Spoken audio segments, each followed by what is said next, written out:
All of these teams are at least somewhat solid, but I don't think there's a runaway favorite in this division. I have my standings here on the collegiate whiteboard. We're at the Willard building right now, so there's my predicted standings for y'all. Lions on top. I do think they're gonna win the division, but we're gonna start with my Packers instead because that's the team I want to talk the most about. So obviously, a lot of crazy stuff is going on with the Packers these days. Aaron Rodgers is no longer with the team.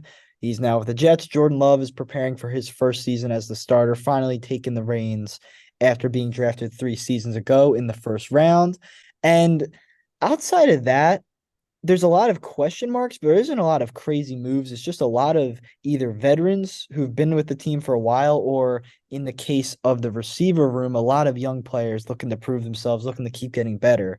So overall, I don't really know what to make of my team, but I think it's that imbalance. That's why I have predicting them going 8-9, maybe 7-10, maybe 9-8. Around, I would say 8-9 is my locked in prediction.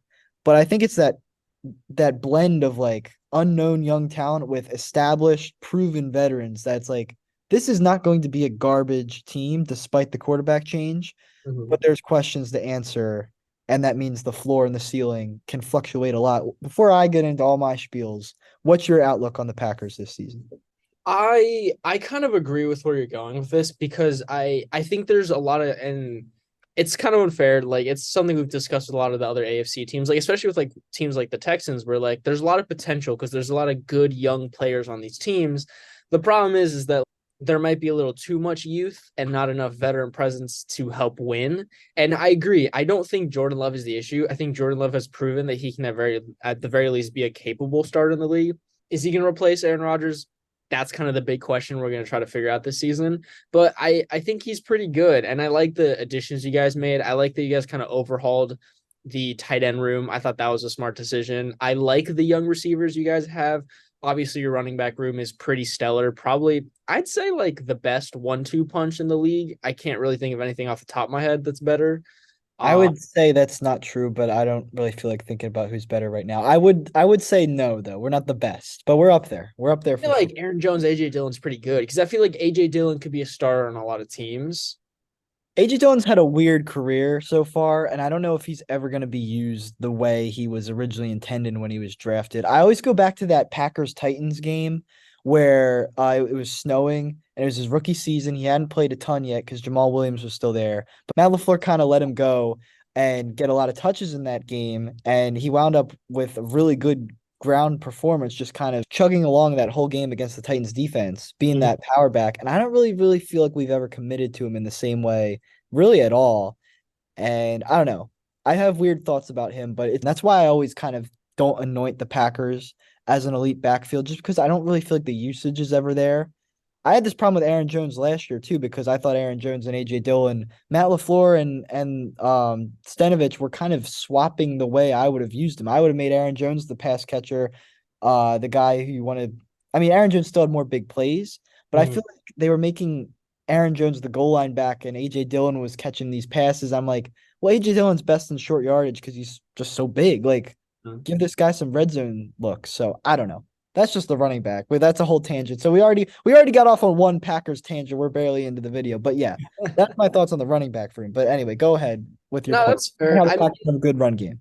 I think the best part of this team is the offense because you can really see where the potential to really be explosive is with young guys like Christian Watson was. I know he was a little up and down last year, but he showed a lot of potential. So like who knows his ceiling? I know we've talked about it before off the podcast, but like how you feel about his ceiling.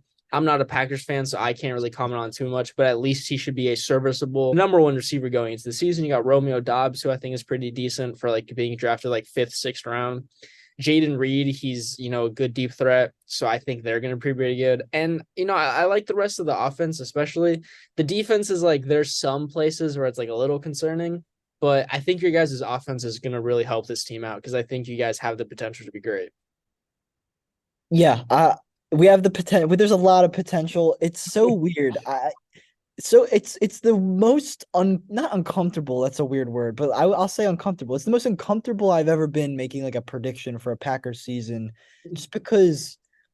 like I want all these guys to succeed, but I also have a lot of concerns. And I'll start with Love. And I don't think when you said he's proven, I think what you more meant is that he's shown in his small opportunities he's received that he has the Yes. potential to be a starter. Yes. He was awesome in the preseason. Sean Mhm. Clifford was too, but Jordan Love was lights out in the preseason. I think he had like 120 quarterback rating. He was killing it. He's got that arm talent. Maybe that's the decision making that's going to have to take a little while to come along, but that was him coming out of college. He's been on the bench, learning from Rodgers, learning from LaFleur for 3 years. Maybe he's going to come out and just be, sharp from the get-go. I think week 1 against the Bears, I heard Colin Coward, who I don't usually enjoy his show, but he had a really good take where he said, like, week 1 for the Bears is a huge game because the Packers can afford to lose that. It's the first week of the season. They got a lot of new talent. They can work their way up from that. And I agree with that. I think the Bears made a lot of win now moves, even though they're a younger team as well. They made a lot of moves to bring in some veterans to the offense. The Mhm. Packers, they did kind of the opposite. They've kind of gotten a lot more youthful. My only concern is just even if Jordan Love is ready, that doesn't mean all of his receivers are as well because Christian Watson, I think he was awesome, obviously down the stretch, but that was only a 2 month sample size.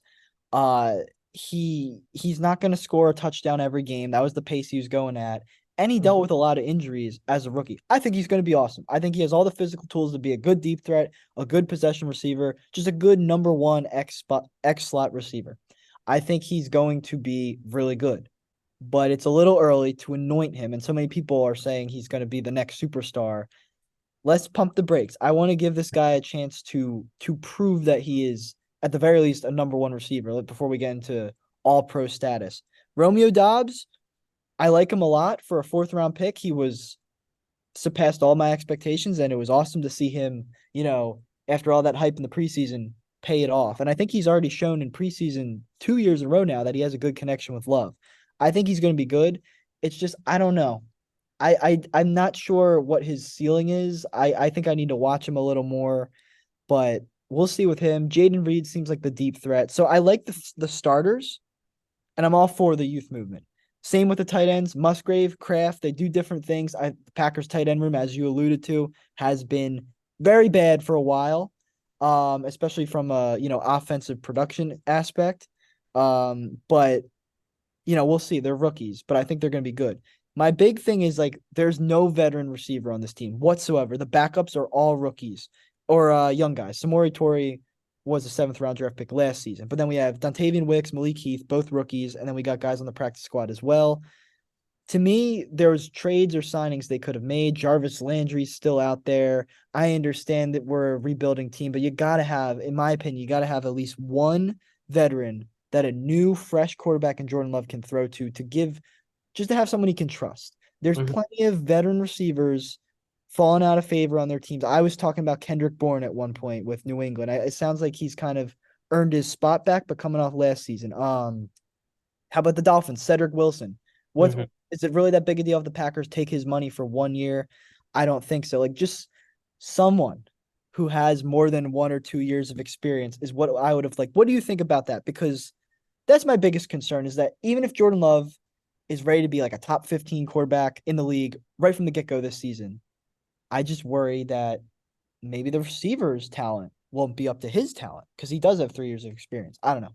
That's my biggest concern with the offense. No, I definitely agree that I think you guys don't have enough vets where you might need them. I definitely agree with you. Like Jarvis Landry wouldn't be a bad idea. Like Cedric Wilson, I was actually kind of surprised that like the Dolphins and Packers didn't work something out because I figured that would just kind of be mutually beneficial to both teams. Like maybe we could take one of your backup linemen off your hands because I know you guys have some guys that were like who were like good and like kind of like up and down. So like I don't know, maybe we could like work something out like that.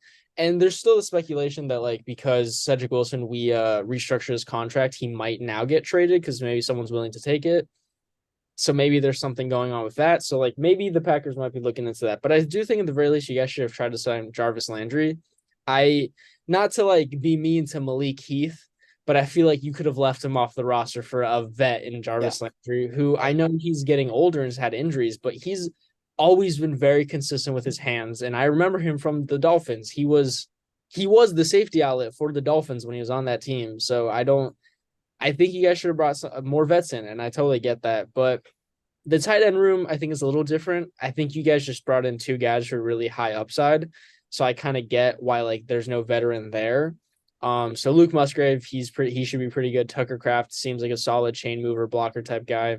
Hmm. So I like that. I like how the offensive skill positions are coming along, but I do understand your concern with not having enough vets in those certain positions, and I get that. So hopefully, I know it's not the same thing, but I know offensive line and their chemistry is hugely important to like a team and the offense, and hopefully because I think you guys have a pretty decent offensive line, and hopefully that starts to kind of come together. But something interesting I'm noticing is that Zach Tom is starting at right tackle. How do you feel about that? I'm very excited. I think Zach Tom is going to be really good. I think he's going to be the latest in a long line of Packers, just mid-round offensive line guys that have been taken that have just developed. The thing about Gutenkist that I really like that he does is I think when he took over, he recognized that he had Bakhtiari down for several more years. Then he gave him an extension, so he's here to stay. I know he's had his injuries. Sounds like Bakhtiari is going to have a healthy season coming up. It seems like he's finally put the knee injury to the past. So he's our franchise left tackle. We're paying him that way. With that in mind, knowing that position was locked down, Gutenkist always drafts for versatility on the offensive line. Guys who can play different positions, slide around. Elgton Jenkins is a perfect example. He's played tackle, guard, and center for this team, all at a high level. Zach Tom seems like he's going to be a very similar player. That was kind of the book on him coming out of college. And he had a couple games last year where he got the start, and it just seems like the coaching staff is really high on him. And Josh Neiman was solid when he had to play, but I think Zach Tom's the right choice. And I could really see him solidifying that right tackle spot. And if he's got to move the guard due to any injuries or center or whatever, I think he's capable. Mm-hmm. Offensive line wise, I agree. I think they're really good. I think that's going to be a huge benefit to Jordan Love. We'll see with Josh Myers. I think he's the biggest question mark, but also center is arguably when it comes to, center is an important position, but when it comes to pass blocking, I don't think it's super important. So I'm hoping Josh Myers gets a little better. But overall, I think it's a really good offensive line. I think the run game, like you said, I think talent wise, we already discussed it, but to reiterate, I think it could be as this running back duo is as good as any in the league. We just have to use them right. I really think with Jordan Love, who's not going to be airing it out like Aaron Rodgers as consistently, Mm-hmm. Aaron Jones to me, and I even thought this last year with Rodgers, but this year especially, he should be a 5 catch a game guy at least. Mm-hmm. He is that dynamic. Even at his increasing age, he hasn't had a lot of major injuries at all. He still has the burst. He is still capable of being both a guy who can play along the goal line, but also go on the outside, get some big runs, get some passes on third down. I just want to see him. I want to see him lead this team in touches, and he probably will, but I want him to do it by a larger margin than I think most people are expecting. And like I said, I want to see AJ Dillon use that frame and get some goal line carries. So I'm hoping Matt LaFleur and the rest of his staff learn from their mistakes last year because I was really unhappy with the running back balance last season. Mm-hmm. So yeah, that's what I would say about the offense. But I agree. I think it has, like you're saying, I think it should be our strong suit if everything goes right. But there are questions to be asked. No, that's fair. I think the bigger thing that's more concerning is me to like the defense. And I like some of the players you guys have, like don't get me wrong. Jair Alexander, one of the best corners in the league. Kenny Clark, he's pretty good. Devondre Campbell and Rayshon Gary, they're very solid, linebackers as well. But to me, the question marks on this defense, I would say, especially are players like Preston Smith, who's just kind of getting older, Quay Walker, who is kind of like on top of the fact that he didn't play amazing last year, he had a lot of like attitude issues. He got ejected from 2 different games for things that like it wasn't like, oh, it was a hard hit, too high, something like that. It was because he shoved athletic trainers. You never want to see that. And TJ Slayton, I don't know too much about him, so I don't know if you like how you're feeling about the Yeah. defensive line as well as Devontae Wyatt, who's a rookie last year as well. Yeah. Yeah. This defense like is weird. They should have fired Joe Barry, our defensive coordinator. Supposedly Jair Alexander had a nice quote. And Jair Alexander publicly ripped Joe Barry at least a couple times last season. He said that Joe Barry supposedly has been taking some feedback from players and he's going to, kind of deviate from his intended system week to week, kind of change the game plan up a little more.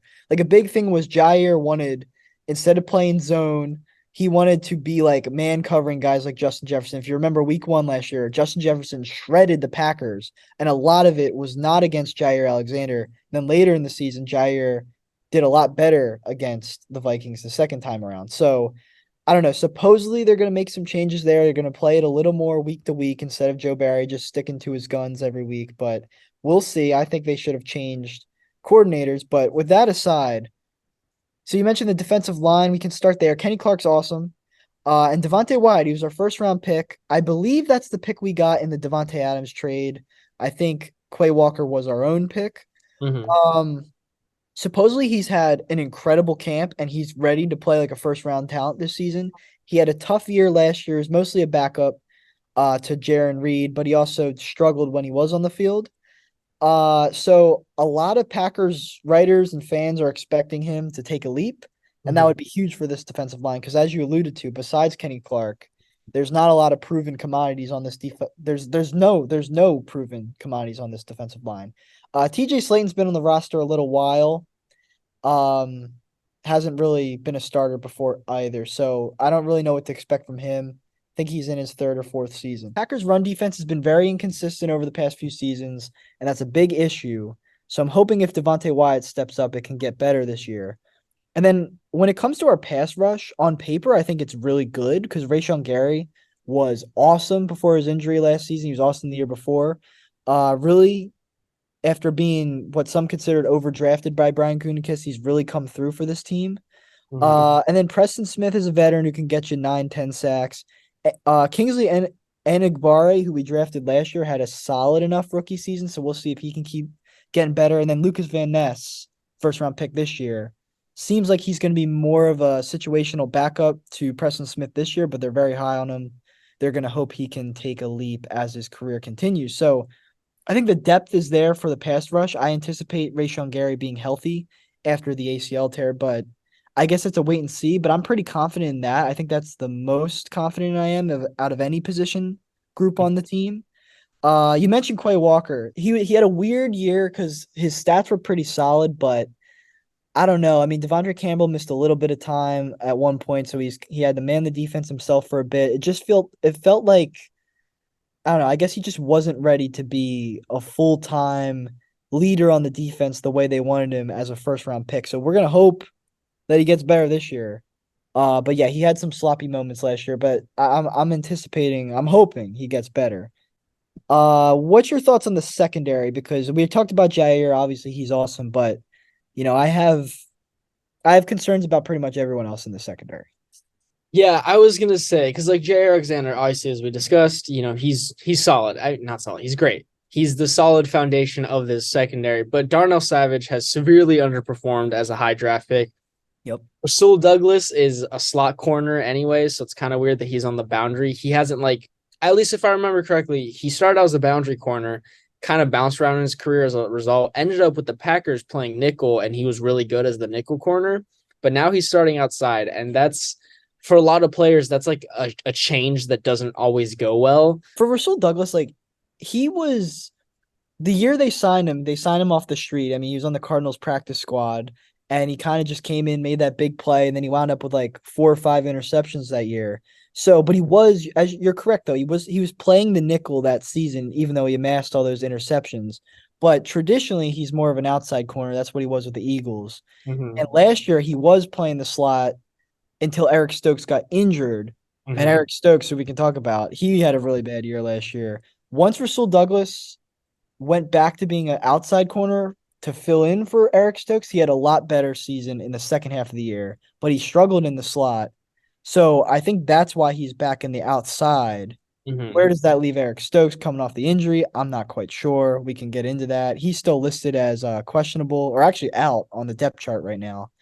So we'll see when he returns. But yeah, I don't know. Rasul Douglas is a weird one because he's had really good moments with the Packers, but he also hasn't been always consistent, especially last season. He's been just kind of weirdly up and down, and that's kind of makes it confusing, which is fair. So I would say, and Rudy Ford, he's good for being Is a he?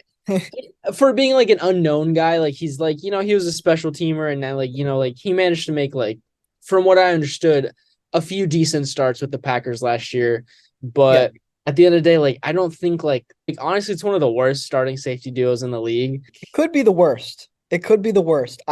You mentioned Savage. He's been Bad. very frustrating. He's been very frustrating because he was a first round pick and just hasn't done it at free safety. No, I mean that's fair. And then like, you got Keyshawn Nixon, who's mostly just kind of like your returner. I don't know like how good he is at actually corner. And then there's the other guys like Valentine, Jonathan Owens, Johnson Jr., Levitt. Like Valentine was lighting it up in the preseason, so maybe he's the savior they need on this maybe secondary he's right now. maybe he's he's gonna start out at slot corner. Maybe he'll work his way up to the outside corner if he's that good. Who knows? And Eric Stokes is weird because he was drafted high. He had the potential, but he's kind of been like because if we talked about this too, is that he had a good rookie year, but it's kind of been downhill from that then as well as on top Well, of injuries. Eric Stokes' rookie season was when Jair was injured, and he had to be the number one corner, and he had a pretty rock solid rookie season as a number one corner when he wasn't expected to be a number one corner. So everyone was like, "Well, now that Jair's back, think of how good this Packers secondary can be." That's why last season I was saying, "Look at this Packers secondary; it's going to be great." And Eric Stokes was horrible last year. He allowed like an 82% completion percentage. He was horrible. And then he got hurt and missed the second half of the year. But he was a first round pick, very fast corner who can keep up with the best deep threats in the league. And he had a really solid rookie season. I have no clue what to expect from him. I'm hoping he can get back to what he was, but he was really bad last year. He's got to come back from the injuries first. Yeah, the ankle injury, yes. I don't I think honestly the secondary is probably the worst part on the team, like overall, because I just think like, I agree. receivers are young, but like they're young with a lot of potential. These are guys who have flashed like these things you're like you can get excited about. But outside of Jair Alexander and like I guess as you're saying, Valentine, who played pretty well in the preseason, Well, there's I'm Anderson. just saying, hopefully Well, Valentine. no. I mean that's fair. Like, was he undrafted or a late round pick? Because I know he's Valentine, I believe Valentine is a seventh round selection.